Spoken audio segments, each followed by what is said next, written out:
Ever come across this vegetable in the supermarket and wasn't sure what to do with it? I'm going to show you how. Let's prepare the drumsticks. Trim the top and remove the fibrous parts. And when the drumstick is eaten, it's split into half. The center is nice and soft. Imagine it's cooked, so you'll just break it open like this. The center has a lot of flesh and a few seeds in the center that will be soft when eaten. You can see the fibrous parts, and we're just going to cut it into about 1 inch to 2 inch lengths depending on what you prefer. I will continue cutting them and removing the fibrous parts until it's complete.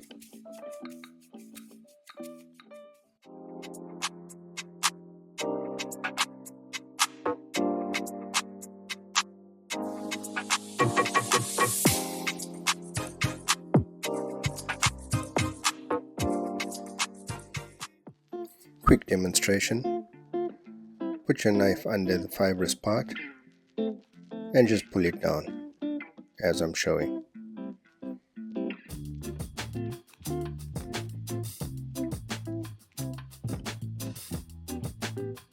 Now that we've prepped the drumsticks, we are going to be making drumsticks in coconut milk. Drumsticks come from the Moringa tree and is a super healthy vegetable. So these are the leaves of the Moringa tree. Moringa is known to be another superfood. I encourage you to research on the vegetable and the leaves. The ingredients for the recipe is as follows: 150 grams of drumsticks that we've just prepared, 1 cup of coconut milk, half a medium onion diced, some salt. We also have 1 teaspoon of our light roasted curry powder. See the recipe, we have a recipe in the playlist. And we also need some turmeric, about 1/4 teaspoon. Fresh or dried curry leaves, a few pandan leaves, and some chopped red or green chilies. And 1 cup to 1.5 cups of water, no oil required. Place a saucepan on medium heat and add the water to it. Add the drumsticks in and you'll find that they're not completely submerged.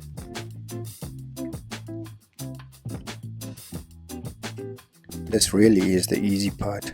Add the onions, some salt. Don't add too much salt in the beginning. The turmeric. We'll be adding the curry leaves, the curry powder, pandan leaves, and chili. Give that a mix and just let it cook. This was tender after about 6 minutes, 7 minutes. When it's about 80% cooked, I'd say, I added in the coconut milk. Now this coconut milk looks a bit lumpy. It was fresh coconut milk that was frozen, and so it's just going to work its way as it's cooking. Complete the last part of the cooking and do not cover with a lid. It will curdle the coconut milk. When it starts to boil, as it is here, turn off the heat. I have checked for doneness. It is nice and tender. I think this is a very simple and delicious way to enjoy the vegetable for its wonderful flavor. This vegetable can be used in stir fries, soups, curries and stews, and is a staple in southern Indian sambar. Rich in vitamins A, C, K and B complex. Not only is it delicious, it contains antioxidants that support immunity and heart health. Simmered low, spiced right, finished in coconut milk. This is comfort food the Sri Lankan way. Let's move on to the next vegetable.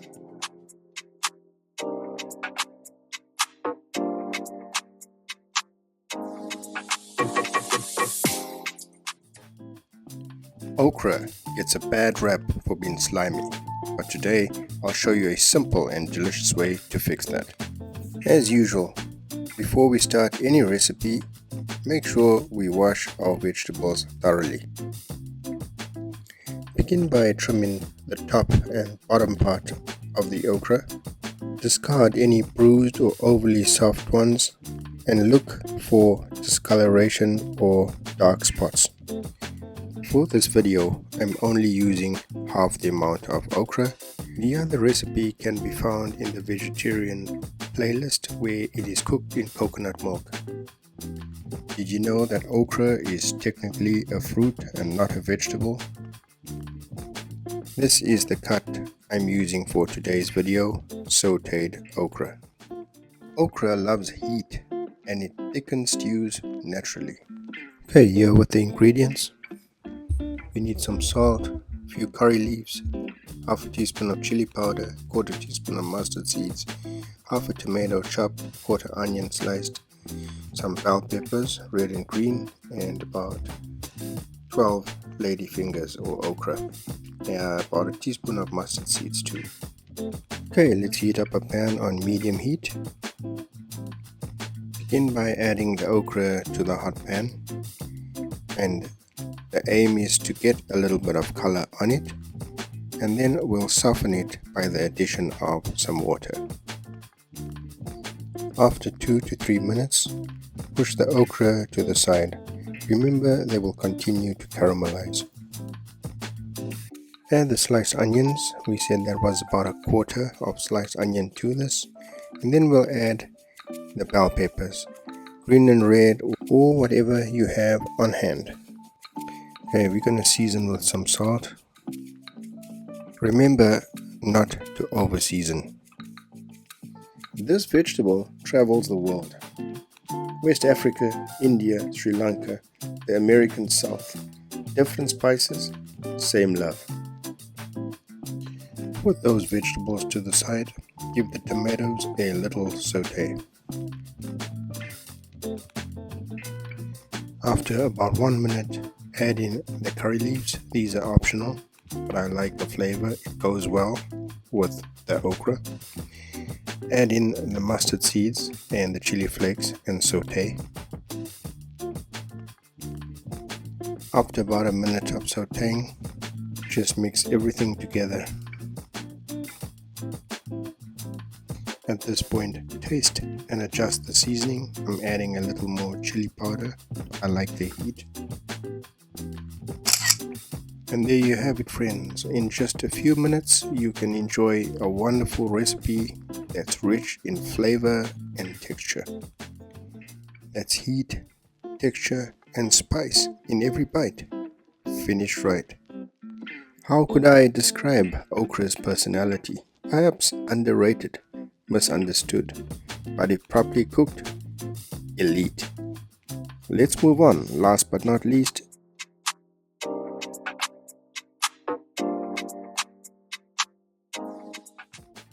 Kabocha squash, Sri Lankan pumpkin curry magic. Kabocha is a Japanese squash that can be enjoyed in many ways. Cooking made simple. I'm going to show you a recipe right now. This is about the right size we want for the recipe. Fast forward a quick demo here. In the meantime, a little bit about kabocha. Kabocha squash is naturally sweet, nutty, and creamy. This squash has more starch than others, that's why it cooks more rich and dense. Roasted, it's fluffy like potato, and if simmered, it becomes silky, and the skin turns tender and sweet once cooked. For the ingredients, you will need about a tablespoon of grated coconut. You can use fresh or frozen, half an onion chopped, 1 garlic clove chopped as well. I'm using red and green chilies for the color here. You can use either or. Also a teaspoon of mustard seeds, salt and pepper to taste, a cinnamon stick, some pandan leaves, and some curry leaves, a good pinch or quarter teaspoon turmeric, a heaped teaspoon of our homemade curry powder.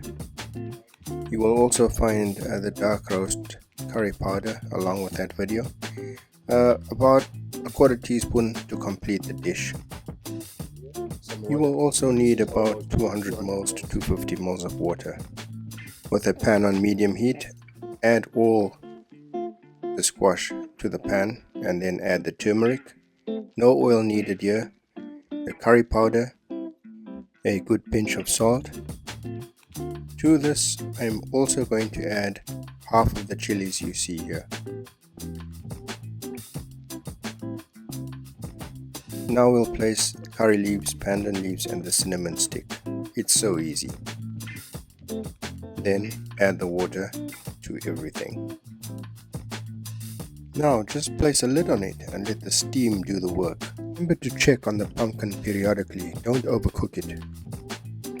The pumpkin is still firm, the water has reduced, so we can always add a little bit more to ensure that the pumpkin gets cooked to the right doneness.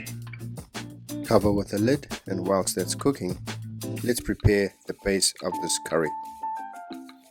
We will use the salt as a grinding agent, so not too much, just a good pinch into the mortar. And for all my cooking, I like using kosher salt. Add the mustard seeds, that leftover chili, and the pepper. So you can see the mustard seeds begin to split open. So what you want to do is push and pull, kind of grinding action on there, and you want to make a nice paste. Add the coconut and continue to grind. After about a minute, you can see it's nice and smooth. Now add the coconut milk to your mortar and give that a mix. The doneness test for Kabocha squash is similar to other dense winter squashes, but timing and texture matter more than color. The best way to check for doneness, pierce it with a knife, skewer or fork. Insert into the thickest part of a piece. It should slide in easily with little or no resistance, like testing a potato. Add your coconut curry paste from the mortar to the pumpkin and give it a gentle stir, ensuring that you don't break the pumpkin. As the pumpkin was 80% cooked, I've turned off the heat. I leave it to simmer and it will be perfect. The mustard seed with the combination of coconut and the sweetness of pumpkin makes this a wonderful dish. A great accompaniment to other curry dishes, can certainly be enjoyed on its own. And to complete the dish, we use our very own dark roast curry powder. Very similar to your garam masala. If these recipes helped you, give the video a like and subscribe for more simple, comforting dishes.